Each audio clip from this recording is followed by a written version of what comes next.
Ẹ káàárọ̀, ẹ káàsán, ẹ káalẹ́ níbi tí a bá ti ń wò mí. Gẹ́gẹ́ bí àṣà mi, nǹkan tí ò ní, o ò lè fúnyàn. Ọlọ́gbọ́n nìkan ni mo pè, ẹni tó ní ọgbọ́n, tó ní àgbọ́yé, tó tún ní àròjinlẹ̀, ìṣẹ̀dá àti ìgbéyàwó. Kí là ń pè ní ìṣẹ̀dá? Kí ni ìgbéyàwó?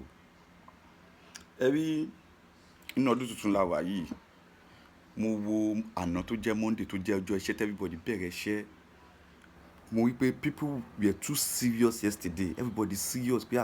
ọjọ́ ní lọ́jọ́ Monday mi ò fẹ́ fòṣì bẹ̀rẹ̀ life mi. Tó bá lọ síbi tó ti ń gbà àwìn yẹn bá lánàá, ọ̀n ní fún ẹ láwìn.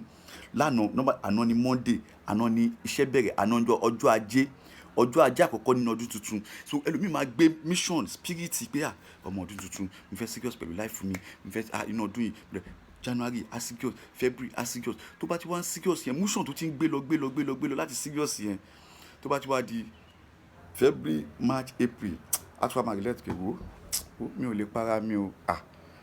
Mi ò lè para mi ti try. Ìgbà ọdún náà ti fẹ́ parí, màá tún serious ní next year. No, jẹ́ kí gbogbo ọjọ́ máa dàbí ọjọ́ iṣẹ́, jẹ́ kí gbogbo ọjọ́ máa dàbí ọjọ́ ọdún fún ẹ. Má yọ ọjọ́ kan lẹ̀ kalẹ̀. The spirit tó gbé láti bẹ̀rẹ̀ ọdún yìí pé nǹkan tó fẹ́ jẹ́ láyé, gbé spirit yẹn náà parí ọdún. I don't know, maybe you understand. Ẹlòmíì náà sọ pé bóyá time September wo ọdún yìí ti lọ tán jàre, màá serious next year. A máa ṣe fàájì, a máa wà inheritance pé ọdún yìí ti lọ tán. But tó bá di January a serious, kò ní bẹ́ẹ̀ anybody ṣeré, a máa focus pẹ̀lú life ẹ̀. February náà a máa rí bẹ́ẹ̀. Tó bá ti wá di March, tí kìnìún ò bá tètè tó lọ́wọ́ pé ọ̀gbẹ́ni, mi ò lè para mi, màá tútù yàn lọ́dún tó. No, tó bá make em January, tó make em February, tó make em March, April, jẹ́ kí motion yẹn, jẹ́ kí continuity yẹn ṣì wà lára ẹ̀. Kó máa bá lọ bẹ́ẹ̀. O fẹ́ gbọ́, kó jẹ́ December 26, kò sí nǹkan tó lọ́hùn ò lè ṣe. Kádàrá story yẹn lè change December 26 di January. So ẹlòmíì àkọ́kọ́ pé àti wà l'October, àti wà l'August wo ọdún yìí ti lọ tán nìyẹn, màá tún serious ní 2026. No, má ṣe bẹ́ẹ̀. Ní Bible náà sọ pé nípa ìgbàgbọ́ tiẹ̀, bí ìgbàgbọ́ ẹ bá kéré bí ọmọ náà ogún, àwọn mú ẹ lára dá. Like bó bá nígbàgbọ́ bí kóró mustadi, nípasẹ̀ ìgbàgbọ́ ẹ àwọn mú ẹ lára dá. The motion tó ti ń bá bọ̀ pé inú ọdún yìí mo fẹ́ serious, inú ọdún yìí mo fẹ́ bẹ́ anybody, mo fẹ́ gossip, inú ọdún yìí mo fẹ́ focus, mo fẹ́ ṣe nǹkan báyìí, máa bá motion yẹn lọ. January, February, tó bá ti make April, March, ó ti yẹ wàá máa January, February, March, April, May, June, wàá máa bá lọ bẹ́ẹ̀. Má jẹ́ pé ó tẹ́tí wà ń June wá pé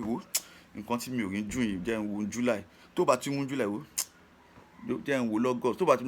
ọdún yìí kò ti lọ tán. No, motion yẹn nìyẹn, ìyẹn number one. Ìyẹn wá ló ń pè ní, ó wá wọnú tí mo sọ pé ìgbéyàwó àti ìṣe, nature. Ṣé rí, mo ka story kan ní online sí i nípa arábìnrin kan. Ẹ jọ̀ọ́, mo fẹ́ ká jọ share story kí mi fẹ́ kẹ́ fún mi ní idea ní comment section. Èmi náà máa sọ̀rọ̀ nípa ẹ̀. Obìnrin yẹn sọ pé nígbà tóun fẹ́ marry, òun àtọkọ òun, ó ń gbé pẹ̀lú àwọn ẹ̀gbọ́n ẹ̀ mẹ́rin àbí márùn-ún láti 30 years upward. Mi ò mọ age tí gẹ́ẹ̀ yẹn wà o, but gẹ́ẹ̀ tèmi ń wò yẹn, gẹ́ẹ̀ yẹn máa wà ní bíi tó náà bá wà bíi 27, 28 bí ṣe ń wo gẹ́ẹ̀ yẹn. So bóyá ẹ̀gbọ́n ẹ̀ ni bóyá ọkọ ẹ̀, ó dẹ̀ ń gbé pẹ̀lú àwọn ẹ̀gbọ́n ẹ̀ mẹ́rin 30 years upward.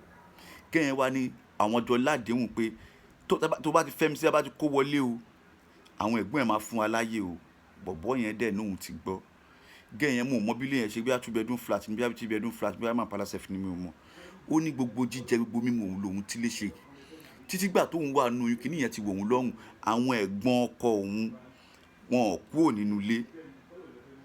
Òun sọ fún mọ́mì òun, pẹ̀lú wàhálà mọ́mì òun, pẹ̀lú wàhálà daddy òun àtàwọn ẹ̀gbọ́n òun ṣá end up wọ́n kúrò nínú ilé fún òun. Nígbà tó wá yá lásìkò COVID-19, gbogbo COVID-19 yẹn ó wá fẹ́ ti ṣe ọkọ òun. Ó ní láti COVID-19 tí di bí i 2020 or 24, mi ò rántí, àwọn face problem. Ẹ máa gbọ́ mi o, ọkọ ẹ̀ ó dẹ̀ ń bá àwọn ẹnìkan ṣiṣẹ́. Àwọn ènìyàn padà wá bọ́kọ ẹ̀ pé bá wa ta ọjà wa fún customer ẹ̀. Ọkọ òun dẹ̀ decline. But meanwhile, nígbà tí threatening pé ọkọ ẹ̀ náà dẹ̀ ó ní ìdòwò, if I'm not mistaken, òyìnbó tọkọ ẹ̀ máa ń tajà fún yẹn. Òyìnbó yẹn ti wọ́n ọ̀nà pé ọjà tí kò bá ti jẹ́ ọjà tiẹ̀ gangan o, má gba ọjà fún èèyàn fún mi wá tà o. Torí trust tí òyìnbó yẹn ti nínú ọkọ ẹ̀. Bí àwọn ará ibiṣẹ́ ọkọ ẹ̀ ṣe gbé ọjà wá nìyẹn, kò ṣáà fẹ́ gbà bọ̀ nígbà tẹ́ bẹ́ẹ̀ pọ̀ tí threatening pọ̀ pé kọjá kò ṣe kò ṣe kò threatening ọṣà bẹ̀ ó dẹ̀ gba ọjà yẹn ó dẹ̀ gbé fún òyìnbó yẹn.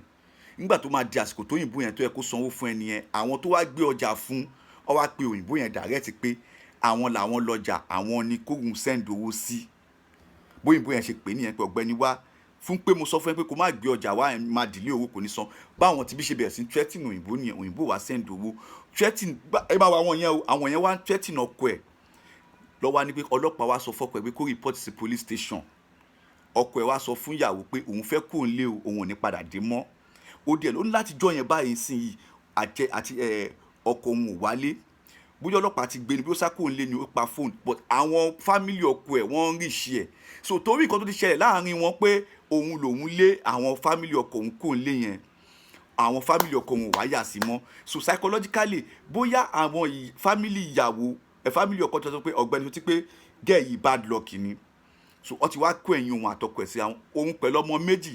pẹ̀lú ọmọ kékeré kan làwọn jọ àdágbé àdáfà báyìí. So àwọn èèyàn wá ń sọ ní comment section pé gẹ́ yẹn ó máa face problem kí lè tó yẹ máa lé àwọn family ọkọ ẹ̀. Ṣé kò mọ̀ pé family ọkọ ni family ọkọ ni. Àwọn kan tó wá sọ pé tí àwọn family ọkọ náà tí wọ́n bá mójú tí wọ́n bá mọ́ra, báwo lẹ ṣe máa ṣe nǹkan bẹ́ẹ̀ yẹn? èmi ò dájọ́ o, but tó bá yẹ pé bó ṣe rí ló ṣe sọ lóòótọ́. Nígbà tó bá lọ sí ilé àwọn àbúrò àbí ilé ẹ̀gbọ́n ẹ̀ tó ti marry, ìwọ dẹ̀ jẹ́ géńdé ọkùnrin Ọlọ́run tí ìwọ náà ti tó marry, òun gbé pẹ̀lú wọn tí ò bá lójú tì. Ká bá ní pé torí situation ìlú o ò rówó lé gbà o ò tí marry, ó láwọn kan tẹ́ pé ó yẹ kójú máa tì ẹ́. Mo ò ní pé kó máa fọ abọ́ fún ìyá ọkọ ẹ̀, but ó níbi tó máa ti máa dí fún. Ok, tí ìyàwó ẹ̀gbọ́n ẹ bá dáná fún ẹ,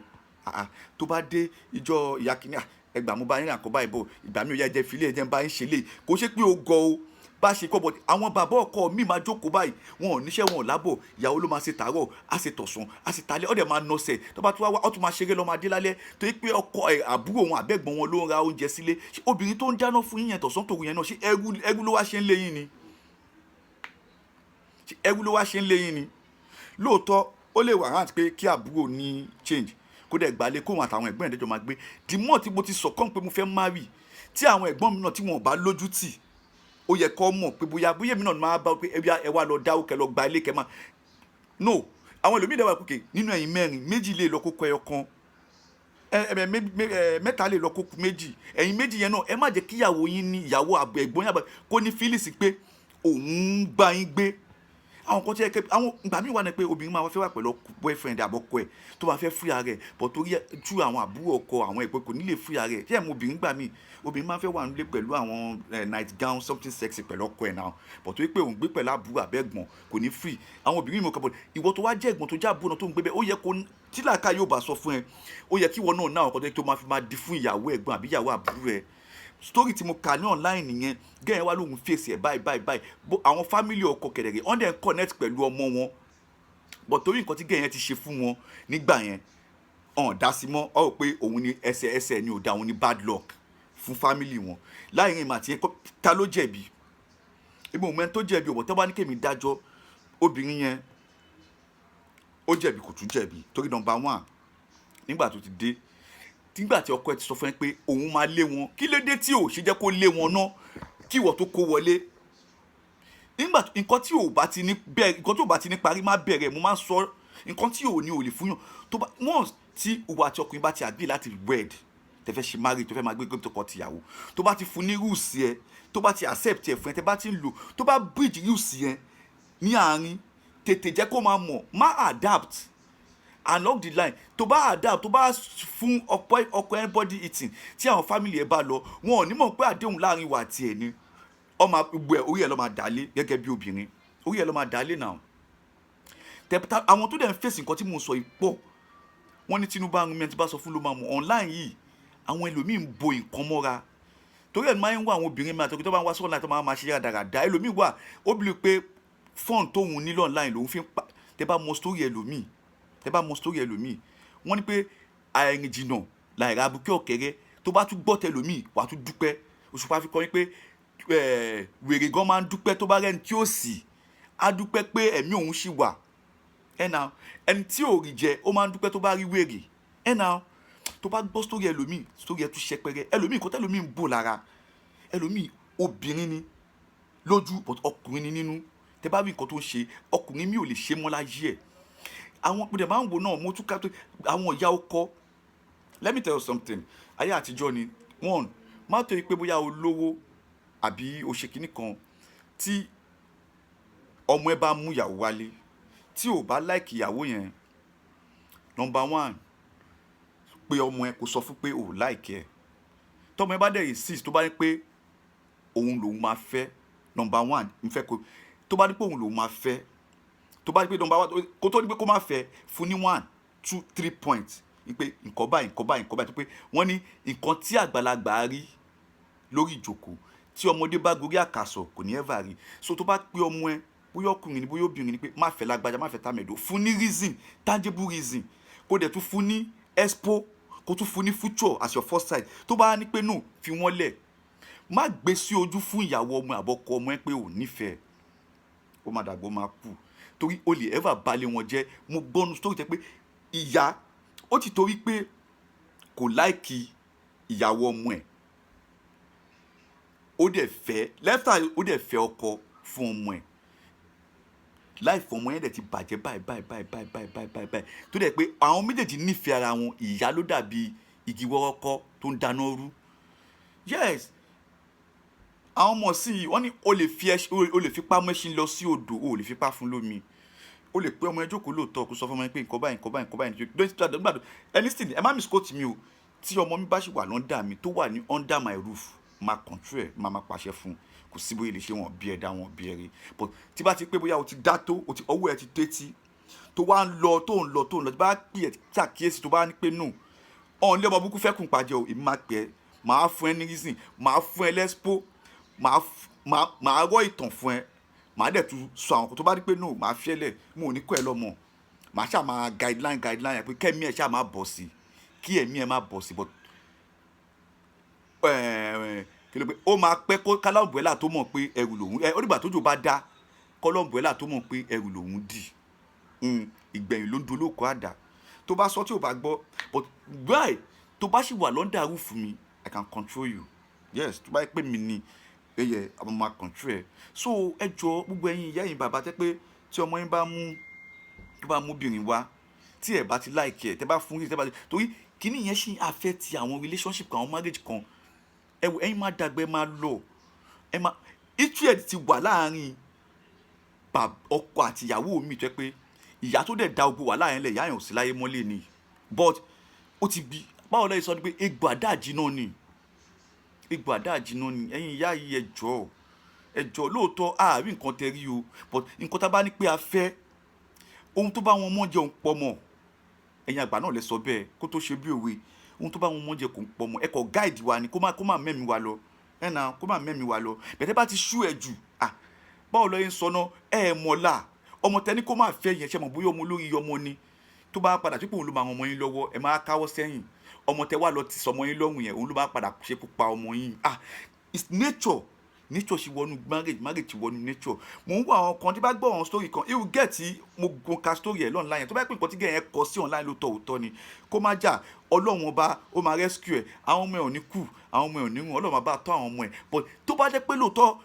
kò mọ̀ sí nǹkan tó ṣẹlẹ̀ sọ́kọ ẹ̀ táwọn ẹbí ẹ̀ tó ń ṣe báyìí ẹnu wọn tó fi bú kinní kan yẹn ó sì máa padà fi gbolẹ̀ níwájú ẹ̀ it's nature it's karma tá ló bá lọ àbọ̀ máa bọ̀ ọmọ Yorùbá nìkan lè understand ọ̀rọ̀ mi mo ti rí story yẹn tí mo ti come along story yẹn ṣá bí story yẹn ṣe lọ nìyẹn the woman was mo lè tag ẹ sí page mi ẹ máa lọ ka story yẹn mo wà very mo tún lọ ka comment àní ẹ wo ayé social media yìí kò ń ṣogbẹ́ni tí fóònù bá wà lọ́wọ́ ẹ̀ ló normal ẹlòmíì ti touch tó yẹ mi máa ń wọ ẹlòmíì pé tí nǹkan bá ṣẹlẹ̀ sí ẹ tó bá lọ wo comment section láàrin ìmọ̀ àti ẹlòmíì ti ka comment rí tó dọ̀pọ̀kùnso ẹ̀ ní mọ̀ ọlọ́run wọ́n ní ọ̀rọ̀ yára pani jùbọ́n lọ ọ̀rọ̀ Yorùbá ni ọ̀rọ̀ tẹ́ ń wò yẹn ó yára pani jùbọ́n lọ wàá rẹ́ lómi báyìí tó bá sọ̀rọ̀ sí ayé ẹ̀ o ò dẹ̀ ní gbádùn ayé ẹ̀ mọ́ o máa ronú kú ni yes ẹnu tẹ́ ń wò yìí ibi tẹ́nu yìí dé ẹsẹ̀ ò débẹ̀ gẹ́ẹ̀ kan kọrin pé sọ̀rọ̀ ni mí dákun má jẹ́ kí n sọ̀rọ̀ sọ torí ẹnu ẹ̀hù rẹ ló ń pa òfò kẹnu mi má ṣe pa mí. Ọ̀rọ̀ mo máa ń gbogbo àwọn tó ń sọ̀rọ̀ lórí ayélujára pátá tó ń sọ wo tó bá ṣí ọ̀rọ̀ sọ ó dàbí ẹni tó lọ sọ̀rọ̀ sọ àṣìṣọ ọ̀rọ̀ ni my ọ̀gá at the top my ọ̀gá at the top ẹ̀mi bọ́ iṣẹ́ wẹ̀ gbogbo family life ga àwọn people yẹn ó kọ̀ ṣì sọ ni tension ni sórí tí o bá ti ní ìgboyà láti face crowd. Mo máa ń wo àwọn tó ń sọ̀rọ̀ ìwọ tí o bá ti lè sọ̀rọ̀ wájú crowd láàrin èèyàn 1 million tó wá ń parọ́ tó ń manipulate gbogbo àwọn ètò kójọ pátá tó ń sọ̀rọ̀ yẹn tó ń parọ́ fún yẹn tí orí 10 bá dáríjì ẹ orí 1 million ní dáríjì ẹ màá máa tún sọ tó bá tajà ìpẹ́ owó òkúta ló máa gbà ó kò ń ṣe pé kàmáà ni nature ni is real. Ìgbéyàwó àti nature ìgbéyàwó àti iṣẹ́ mo ń bọ̀ mi ò tí ì dé.